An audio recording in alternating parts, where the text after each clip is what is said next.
Hello guys, तो numerical के session में आपका स्वागत है। अपने पिछले वीडियो में मैंने आप लोगों को सॉल्यूशन चैप्टर के एनसीईआरटी बुक से 20 तक क्वेश्चंस हम लोगों ने कर लिया। अब आज की इस वीडियो में मैं आपको 20 के बाद के क्वेश्चंस करवा रहा हूँ। इसे आप लोग देखिए, बहुत ही अच्छा वीडियो है और 21 से हम लोग क्वेश्चन करेंगे।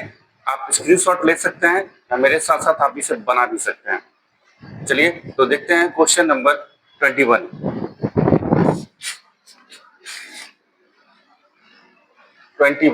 देखिए बच्चों, मेरे पास बुक है, एनसीईआरटी की बुक है मेरे पास में, और देखिए आपका क्वेश्चन क्या कह रहा है। ये क्वेश्चन है आपका, पहले मैं क्वेश्चन पढ़ता हूँ। क्वेश्चन है आपका, 2 elements A and B form compounds having formula AB2 and AB4 when dissolved in 20 gram of benzene. तो देखिए दो कंपाउंड है आपका AB2 एंड AB4, दोनों के लिए आपको MB अलग निकालना पड़ेगा। चलिए मैं यहाँ पे लिखता हूँ फॉर AB2 मॉलिक्यूल। तो AB2 के लिए सबसे पहले आप देखिए क्या सब दिया हुआ है, 1 ग्राम WB यानी वेट ऑफ सॉल्यूट आपका 1 ग्राम है और वेट ऑफ सॉल्वेंट 20 ग्राम। ठीक है बच्चों, आगे देखिए, lowers the freezing point 2.3 K। तो फ्रीजिंग पॉइंट है ना, चलिए डेल्टा TF यहां दे रखा है, डेल्टा TF 2.3 K और KF का वैल्यू आपका क्वेश्चन में दिया हुआ है 5.1। तो इसके लिए हम लोग निकालते हैं सबसे पहले MB। तो बच्चों MB का फॉर्मूला होता है MB is equal to KF into WB into 1000 divided by delta TF into WA। यह फॉर्मूला हम लोग पीछे पढ़ चुके हैं डिप्रेशन ऑफ फ्रीजिंग पॉइंट में। और यहाँ पे डालिए MB हो गया मोलर मास ऑफ सोल्यूट, ये निकालना है। KF आपके पास है 5.1 मल्टीप्लाइड बाई WB हो गया 1 ग्राम का into 1000 divided by delta TF है आपके पास 2.3 मल्टीप्लाइड बाई WA हो गया 20 ग्राम का। ठीक है बच्चों, जब इसे आप सॉल्व कीजिएगा इसका वैल्यू आएगा 110.87। ठीक है, अब ये तो निकला आपका AB2 के लिए। इसी प्रकार से AB4 एक और मॉलिक्यूल है क्वेश्चन में, उसके लिए भी आपको इसी प्रकार से निकालना पड़ेगा। तो चलिए मैं लिखता हूं फॉर AB4 मॉलिक्यूल। तो AB4 के लिए भी आपका देख लीजिए, क्वेश्चन में ही आपको बता रहा है AB4 भी आपका 1 ग्राम का ही है, WB इसके लिए भी 1 ग्राम ही है और WA आपका इसके लिए है 20 ग्राम ही है। ठीक है बच्चों, 20 ग्राम ही है और इसके लिए आपका 1.3 लोअर्स द फ्रीजिंग पॉइंट 1.3। तो इसके लिए आपका डेल्टा TF का वैल्यू है 1.3 और KF जो आपका बेंजीन के लिए दोनों में समान है 5.1। अब इस फॉर्मूले से आप AB4 के लिए भी निकालिए। तो चलिए मैं यहाँ पे डायरेक्ट ही लिख देता हूँ। यहाँ पे लिखिए आप MB is equal to KF की जगह आपका हो गया 5.1 मल्टीप्लाइड बाई MB के बाद KF के बाद हो गया WB आपका हो गया 1 ग्राम का into 1000 divided by delta TF आपका 2.3 इंटू WA हो गया आपका इसमें 20 ग्राम का। ठीक है बच्चों, जब आप इसे सॉल्व कीजिएगा तो इसका वैल्यू आएगा 196.15। ठीक है, इसे सॉल्व कीजिएगा तो आपका उतना वैल्यू आ जाएगा। अब आप दोनों कंपोनेंट के लिए आपने मोलर मास निकाल लिया। ठीक है, अब A और B का अलग अलग आपको एटॉमिक मास निकालना है इस क्वेश्चन में। ठीक है, तो चलिए मानते हैं let A small a is the atomic mass of A capital A and B small b is the atomic mass of B capital B। ठीक है बच्चों, देन अब AB2 है, देन आप इसे लिख सकते हैं स्मॉल a और प्लस B 2 है तो इसे आप 2B लिख सकते हैं। 2B इज इक्वल टू, इसका वैल्यू आपका है 110.87। इस प्रकार से AB4 के लिए लिख सकते हैं A plus 4B is equal to 196.15। ठीक है बच्चों, मान लीजिए इसे इक्वेशन 1, इसे मान लीजिए इक्वेशन 2। अब आप इस दोनों को सॉल्व कीजिए ए और बी के लिए। चलिए एक में से हम लोग 2 को घटाते हैं। चलिए डूइंग इक्वेशन 1 माइनस इक्वेशन 2, तो ए से ए तो आपका कट जाएगा, ये आपका बचेगा -2b इज इक्वल टू, इसे आप घटाइए तो -85.28 आएगा। यहां से b निकालिए, माइनस माइनस भी आपका कट जाएगा, b निकालिए, तो b निकालिएगा तो इसका वैल्यू होगा 85.28 डिवाइडेड बाई 2। अब इसे आप सॉल्व कीजिए, 42.64 आपका आ जाएगा। तो एक आंसर आपका ये हो जाएगा। ठीक है बच्चों, ये बी का एटॉमिक मास निकल गया। अब आपको निकालना है ए का, तो चलिए ए के लिए आप यहां से निकाल सकते हैं, मैं यहां लिख देता हूं। ए के लिए इक्वेशन 1 से आइए, चलिए निकालते हैं फ्रॉम इक्वेशन 1। तो इक्वेशन 1 आपका यही है, ए रहने दीजिए प्लस 2 इंटू बी की जगह आप रख लीजिए 42.64 इज इक्वल टू 110.87। ठीक है बच्चों, यहां से बी ए निकालिए तो ए का वैल्यू आएगा 25.59। तो सेकेंड आंसर आपका ये है। आपके क्वेश्चन में यही पूछ रहा था कि ए और बी का एटॉमिक मास कितना होगा, तो ए का एटॉमिक मास आपका निकल गया 25.59 और बी का एटॉमिक मास निकल गया आपका 42.64। ठीक है बच्चों, तो ये था आपका क्वेश्चन नंबर 21। ये क्वेश्चन बहुत ही बढ़िया है, आप इसका स्क्रीनशॉट ले लीजिए या फिर इसे आप बना लीजिए। तो आपका नेक्स्ट क्वेश्चन है क्वेश्चन नंबर 22। क्वेश्चन कह रहा है आपका at 300 K 36 gram of glucose present in a liter of its solution has an osmotic pressure of 4.98 bar। देखिए बच्चों, इसमें 36 ग्राम ग्लूकोज है, ठीक है, और आप कर सकते हैं इसके लिए। चलिए मैं यहाँ लिखता हूँ, क्वेश्चन नंबर आपका है 22। चलिए मैं लिखता हूँ मास ऑफ ग्लूकोज। ग्लूकोज का फॉर्मूला होता है जी C6H12O6। इसका मास है आपका 36 ग्राम का। ठीक है, अब इसका आप मोलर मास निकाल सकते हैं। मोलर मास निकालिएगा तो हो गया आपका कार्बन का atomic mass 12 into 6 72, 1 into 12 hydrogen का एटॉमिक मास 1 होता है, तो 1 इंटू 12 तो हो जाएगा 12 प्लस ऑक्सीजन का 16 इंटू 6, ये हो गया जी 96। सबको आप सॉल्व कीजिएगा, आएगा 180। अब आप इसका मोल्स भी निकाल सकते हैं। मोल्स हो गया by mass divided by molar mass, ये आ गया जी मोल्स। चलिए रहने दीजिए। अब इसके लिए कहता है osmotic pressure pi. Osmotic pressure pi का वैल्यू इसमें दिया हुआ है 4.98 बार। ठीक है बच्चों, अब आपको पता है, हम लोगों को फार्मूला पता है, पाई जो होता है वो बराबर होता है CRT के। Pi is equal to CRT। C होता है कॉन्सेंट्रेशन, कॉन्सेंट्रेशन को आप लेते हैं N/V। ये मैंने आप लोगों को ऑस्मोटिक प्रेशर में पढ़ाया, तो आप लिख सकते हैं N/V/RT। ठीक है बच्चों, तो यहाँ पे आप C निकालिएगा सिर्फ। अगर C सिर्फ निकालते हैं तो आप ऐसा कीजिए, यहाँ पे सिर्फ C निकालिए। Here C is equal to N/V। N आपने यहाँ पे मोल्स निकाला 36/180 और वॉल्यूम इसका 1 लीटर में, तो यहाँ पे 1 डाल दीजिए, यानी आपका 36/180 ही आएगा। ठीक है, अब आप चलिए फॉर्मूले पे आइए। यहाँ पे हो गया पाई का वैल्यू 4.98। चलिए मैं लिखता हूँ 4.98 is equal to CRT। C की जगह लीजिए 36/180 और RT रहने दीजिए, इसको मान लीजिए इक्वेशन 1। और एक दूसरे केस में आपको बोल रहा है कि ऑस्मोटिक प्रेशर 1.52 है सेम टेम्परेचर पे। तो एक बार फिर 1.52 सेम टेम्परेचर पे, और इसके लिए कॉन्सेंट्रेशन हम C मानते हैं। टेम्परेचर सेम है और R तो कांस्टेंट ही होता है। चलिए मान लेते हैं इसको इक्वेशन 2। ठीक है, अब आप करिए क्या, इक्वेशन 2 डिवाइडेड बाई 1 कीजिए।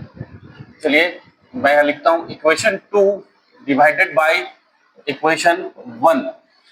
तो चलिए RT से RT आपका कट जाएगा, बचेगा आपका 1.52 डिवाइडेड बाई 4.98।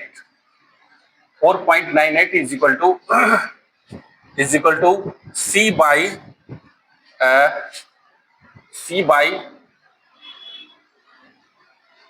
एक मिनट, 1.52 बाई C बाई 36/180। तो 36 ये हो गया, 180 चला जाएगा बच्चों आपका ऊपर, यहां से आप C निकाल लीजिए, तो C का वैल्यू हो जाएगा आपका C is equal to 1.52 multiplied by 36 divided by 4.98 into 180। जब आप इसे सॉल्व करिएगा इसका वैल्यू आएगा 0.065 m, और यही बच्चों आपका आंसर।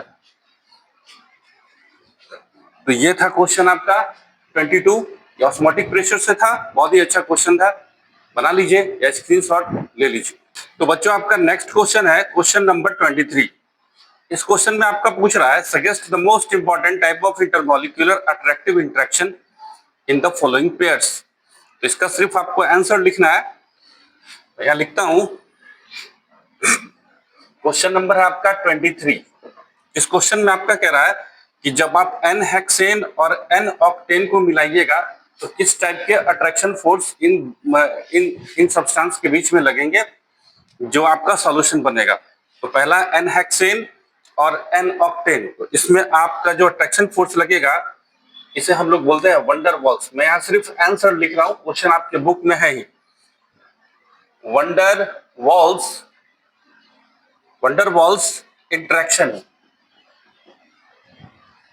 तो पहले वाले में जो आपका एन हेक्सेन और एन ऑक्टेन है इसमें वंडर वॉल्स इंटरेक्शन काम करेगा। सेकेंड है आपका I2 एंड CCl4, इसमें भी आपका वंडर वॉल्स इंटरेक्शन ही काम करेगा। तीसरा देख लीजिए, तीसरे में आपका कह रहा है NaClO4 एंड वाटर आयोनाइज हो जाता है स्लाइटली, तो इसमें आयन डायपोल का आपका इंटरेक्शन फोर्स काम करेगा। आयन डायपोल इंटरेक्शन आप यहां लिख सकते हैं, या सिर्फ आयन डायपोल भी लिखिएगा फिर भी काम चल जाएगा। Ion dipole interaction. नेक्स्ट है आपका मिथेनॉल एंड एसीटोन, अल्कोहल है तो इसमें आपका हाइड्रोजन बॉन्डिंग काम करेगा, हाइड्रोजन बॉन्डिंग,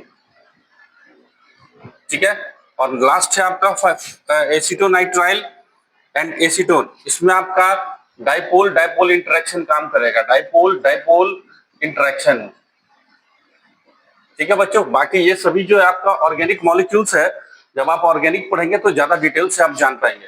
फिलहाल तो आप सिर्फ इसका आंसर बनाइए और कुछ बातों को दिमाग में रखिए, ऑर्गेनिक में जाने के बाद आपको ज्यादा अच्छे से समझ में आएगा।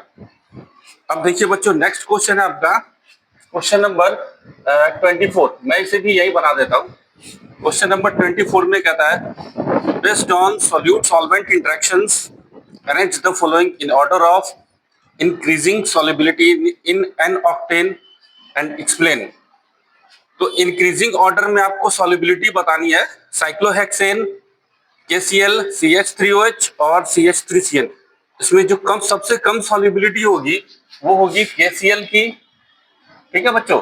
इसके बाद ऑप्शन देख लीजिए, इसके बाद है आपका अल्कोहल CH3OH, और इसके बाद होगी आपको CH3Cl, और सबसे अधिक सॉल्युबिलिटी होगी इसमें साइक्लोहेक्सेन की। क्या लिख लीजिए, साइक्लोहेक्सेन। तो ये बच्चों आपका करेक्ट ऑर्डर है इसमें आपका एन ऑक्टेन में सॉल्युबिलिटी का। ये सब भी मॉलिक्यूल आपका लगभग ऑर्गेनिक ही है, ये आप ऑर्गेनिक में पढ़ेंगे तो ज्यादा अच्छा से आपको समझ में आएगा। नेक्स्ट क्वेश्चन है आपका क्वेश्चन नंबर 25। मैं इसे भी यही बना देता हूं। इसमें आपसे पूछ रहा है among the following compounds identify which are insoluble, partially soluble and highly soluble in water. तो इसमें भी लगभग सभी आपके पास ऑर्गेनिक कंपाउंड्स दे रखे हैं, और आपसे पूछा जा रहा है कि इन सबों को जब आप वाटर में डालेंगे तो क्या ये पूरी तरह से सॉल्युबल है, या फिर ये पार्शियली सॉल्युबल है, या इनसॉल्युबल है, ये आपको बताना है। तो चलिए एक एक करके मैं बताता हूं। सबसे पहला है फिनॉल। तो बच्चों फिनॉल पार्शियली सॉल्युबल होता है, पार्शियली सॉल्युबल इन वाटर में इसकी सॉल्युबिलिटी पता करनी है, तो वाटर में ये पार्शियली सॉल्युबल होता है। सेकंड है आपका टोल्यूइन, ये आपका वाटर में इनसॉल्युबल होता है, ठीक है बच्चों। थर्ड देखिए, इस थर्ड में आपको पूछ रहा है फॉर्मिक एसिड है, वाटर में सॉल्युबल होता है, तो चलिए इसे आप बना लीजिए सॉल्युबल। नेक्स्ट है आपका इथिलीन ग्लाइकॉल भी वाटर में आपका सॉल्युबल होता है। नेक्स्ट है आपका क्वेश्चन नंबर 5 में क्लोरोफॉर्म वाटर में सॉल्युबल नहीं होता है, तो आप इसे लिख लीजिए इनसॉल्युबल। और नेक्स्ट है आपका जो कि लास्ट भी है पेंटेनॉल आपका वाटर में पार्शियली सॉल्युबल होता है, पार्शियली सॉल्युबल। ठीक है बच्चों, तो ये था आपका क्वेश्चन नंबर 25। ये सभी मॉलिक्यूल्स भी ऑर्गेनिक है, आप जब वहां पढ़ेंगे तो इसका एक प्रॉपर्टी होता है सॉल्युबिलिटी, वहां आप ज्यादा डिटेल से समझ पाएंगे। तो इसे आप बना लीजिए। नेक्स्ट क्वेश्चन फिर आपका न्यूमेरिकल है, मैं बताता हूँ। क्वेश्चन नंबर 26 आपका कह रहा है if the density of some lake water is 1.25 gram per ml and contains 92 gram of Na plus ions. तो चलिए 26 में सबसे पहले हम लोग तो मास लिख लेते हैं। Mass of Na plus ions ये आपका दिया हुआ है क्वेश्चन में ही 92 ग्राम का। ठीक है बच्चों, इसका आप एटॉमिक मास भी Na प्लस का निकाल सकते हैं। तो चलिए निकाल लीजिए atomic mass of Na plus ions. Atomic mass Na का होता है कि 23। ठीक है, अब आप कीजिए इसका मोल्स भी निकाल लीजिए, क्योंकि मोल्स का हम लोग को काम पड़ेगा। Mass divided by molar mass होता है, इसे आप डिवाइड करिएगा 4 टाइम्स आपका कट जाएगा। अब आगे बढ़िए क्वेश्चन में, calculate the molality of Na plus ions in the lake. और सॉल्वेंट का भी मास है आयंस पर किलोग्राम ऑफ वाटर, पर केजी ऑफ वाटर। तो चलिए ये भी लिख लीजिए आप। मास ऑफ सॉल्वेंट ये हो गया आपका 1 केजी का। 1 केजी का आपका मास दिया हुआ है। अब निकालना है आपको मोलालिटी। मोलालिटी का एक बार बच्चों फॉर्मूला याद कीजिए, मैंने पीछे पढ़ाया आपको। ये होता है moles of solute, moles of solute divided by weight of solvent in KG, weight of solvent in KG. तो डालिए मोलालिटी को, मोल्स ऑफ सोल्यूट आपने निकाला 4 और वेट ऑफ सॉल्वेंट है आपका 1 केजी का। ये डिवाइड करिए 4 टाइम्स आएगा, इसका हो गया आपका मोलालिटी का मोल पर केजी। और यही बच्चों आपका आंसर। ये बड़ा ही आसान क्वेश्चन था।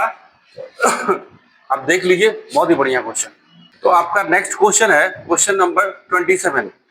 इसे भी देखते हैं। कहता है question if the solubility product of CuS। चलिए इसे भी लिख लेते हैं 27 में। सबसे पहले आप लिख लीजिए इसके लिए solubility product. Solubility product, solubility product को KSP से दिखाते हैं। S और P का मतलब होगा सॉल्युबिलिटी प्रोडक्ट, और ये कांस्टेंट होता है। सॉल्युबिलिटी प्रोडक्ट हमेशा कांस्टेंट होता है।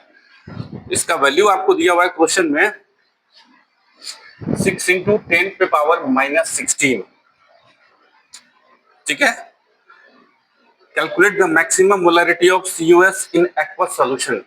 तो चलिए मानते हैं let the solubility product, let the solubility of CuS is S, then CuS is dissociated as। CuS आपका डिसोसिएट करेगा, देखिए बच्चों कैसे। ये हो गया आपका Cu2 प्लस और S2 माइनस में। तो चलिए हमने इसकी सॉल्युबिलिटी S मानी है, तो इसकी भी S होगी, है ना। अब आप सॉल्युबिलिटी प्रोडक्ट निकालिए। KSP बराबर होता है कॉन्सेंट्रेशन ऑफ प्रोडक्ट, रिएक्टेंट का इसमें काम नहीं होता है। तो concentration of Cu2 plus into concentration of S2 minus. KSP आपको क्वेश्चन में दिया हुआ है 6 × 10⁻⁻16 is equal to S into S। S और S को मल्टीप्लाई करेंगे S स्क्वायर होगा। चलिए मैं इसे इधर बनाता हूँ। तो आप लिख सकते हैं और 6 × 10⁻⁻16 इज इक्वल टू S का स्क्वायर। यहां से S निकालिए, √6 × 10⁻⁻16। इसे सॉल्व कीजिएगा तो आएगा 2.45 × 10⁻⁻8 मोल पर लीटर। और यही बच्चों आपका आंसर है, यही आपका मैक्सिमम मोलारिटी निकलेगा मोल पर लीटर में। बना लीजिए। तो नेक्स्ट क्वेश्चन है आपका क्वेश्चन नंबर 28। इसे भी देखिए। इस क्वेश्चन में आपका कह रहा है calculate the mass percentage of aspirin in acetonitrile when 6.5 gram. तो चलिए सबसे पहले जो मास दिया हुआ है उसे हम लोग लिखते हैं मास ऑफ एस्पिरिन। चलिए लिखते हैं मास ऑफ एस्पिरिन का फार्मूले से ही लिखते हैं हम लोग C9H8O4। इसका मास है आपका 6.5 ग्राम। ठीक है, इसी तरह से मास ऑफ एसिटोनाइट्राइल भी दिया हुआ है CH3CN। इसका मास है आपका 450 ग्राम का। ठीक है बच्चों, अभी आप टोटल मास निकाल लीजिए, क्योंकि टोटल मास का आपको काम पड़ेगा। Total mass of the solution, solution का टोटल मास दोनों को ऐड करके निकालेंगे। तो निकाल लीजिए 6.5 प्लस 450, इसे सॉल्व कीजिएगा 456.5 ग्राम। ठीक है, अब आपको मास परसेंट निकालना है किसका, एस्पिरिन का। चलिए निकाल लीजिए। तो चलिए निकालते हैं मास परसेंट ऑफ एस्पिरिन का, हो गया C9H8O4। याद कीजिए मैंने फॉर्मूला आपको बताया था मास परसेंट निकालने का, mass of the component by total mass of the solution into 100। ठीक है बच्चों, यह फॉर्मूला होता है, फॉर्मूला नहीं मैंने लिखा है, डायरेक्ट मैंने बैठा दिया। अब आप इसे सॉल्व कीजिएगा तो 1.424% आएगा, यही आपका आंसर है। तो ये था क्वेश्चन नंबर आपका 28, बना लीजिए, बहुत ही बढ़िया क्वेश्चन। नेक्स्ट क्वेश्चन है आपका क्वेश्चन नंबर 29। देखिए इस क्वेश्चन को, क्वेश्चन नंबर 29, ये क्वेश्चन कह रहा है आपका nalorphene similar to morphine is used to combat withdrawal symptoms in narcotic users. Dose of nalorphene generally given is 1.5 milligram. चलिए हम लोग लिखते हैं, सबसे पहले मास दिया हुआ है, नैलोरफेन का फॉर्मूला लेते हैं, C19H21NO3, इसका मास है 1.5 मिलीग्राम का। आप इसे ग्राम में ले लीजिए, 1.5 इंटू 10 पे पावर -3 ग्राम। ठीक है, अब इसका मोलर मास भी आप निकालिए। चलिए निकालिए, कार्बन हो गया 19, कार्बन का एटॉमिक मास होता है 12 इंटू 19, प्लस लगाइए हाइड्रोजन का 1 इंटू 21, फिर प्लस नाइट्रोजन का एटॉमिक मास 14, प्लस ऑक्सीजन का 16 इंटू 3, 16 मल्टीप्लाइड बाई 3। जब आप इसे सॉल्व कीजिएगा इसका वैल्यू आएगा 311। अब आप इसका मोल्स भी निकाल सकते हैं, मोल्स हो गया आपका mass divided by molar mass, तो 1.5 इंटू 10 पे पावर -3 मास हो गया, और मोलर मास हो गया जी 311। इसे सॉल्व कीजिए तो आएगा 4.82 इंटू 10 पे पावर -6 मोल्स। यह गया बच्चों आपका मोल्स निकल गया। अब आगे बढ़िए, क्वेश्चन में कहता है इसका स्मॉल m, ये दिया हुआ आपका डोज नैलोरफेन का दिया हुआ है। अच्छा ठीक, कैलकुलेट द मास ऑफ, मास निकालना है जब हमने 1.5 इंटू 10 पे पावर -3 m का एक्वा सोल्यूशन बनाया। यहाँ पे देखिए एक चीज क्लू दिया हुआ आपका, 1.5 इंटू 10 पे power -3 m small m। Small m का मतलब होता है बच्चों मोलालिटी, है ना। तो मोलालिटी इसमें दिया हुआ है, तो आपसे पूछ रहा है इतने मोलालिटी का सॉल्यूशन बनाते तो उसमें नैलोरफेन का मास कितना देना पड़ेगा। ठीक है, तो चलिए हम लोग लगाते हैं फॉर्मूला। मोलालिटी का फॉर्मूला होता है G moles of solute divided bye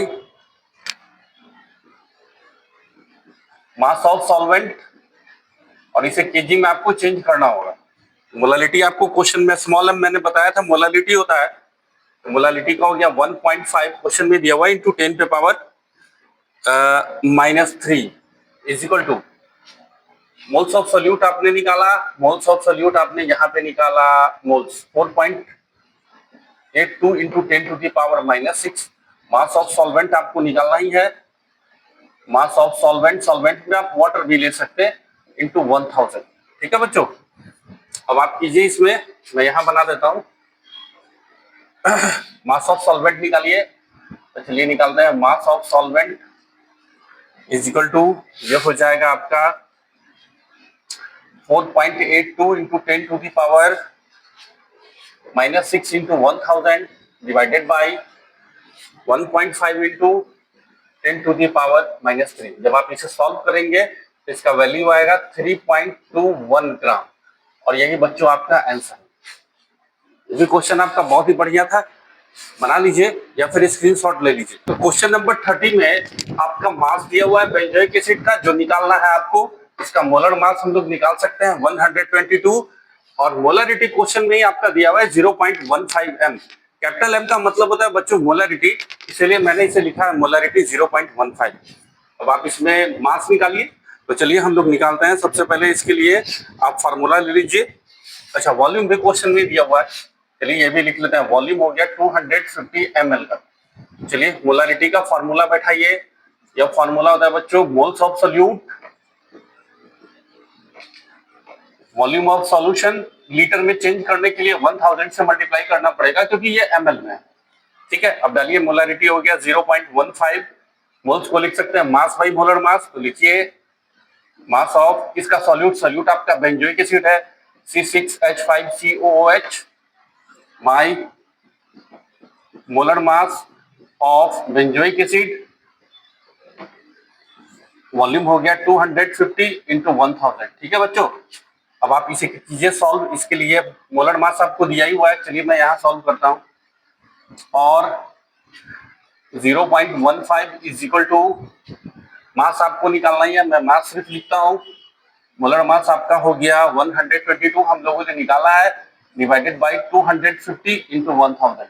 अब इस इक्वेशन से आप मास निकालिए, तो मास हो गया 0.15 इंटू 122 इंटू 250 बाई 1000। इसे सॉल्व कीजिए 4.575 ग्राम आएगा, और यही बच्चों आपका आंसर। ये था बच्चों क्वेश्चन नंबर आपका 30, और आई होप आप लोगों को अच्छा लग रहा होगा। लाइक का बटन भी दबा दीजिए और बनाइए, बहुत ही बढ़िया क्वेश्चन सब है। हम लोगों ने बहुत डिटेल से इसे बनाया है, एक एक टॉपिक को मैंने अच्छे से लिया है, और आई होप आप लोगों को समझ में आया होगा।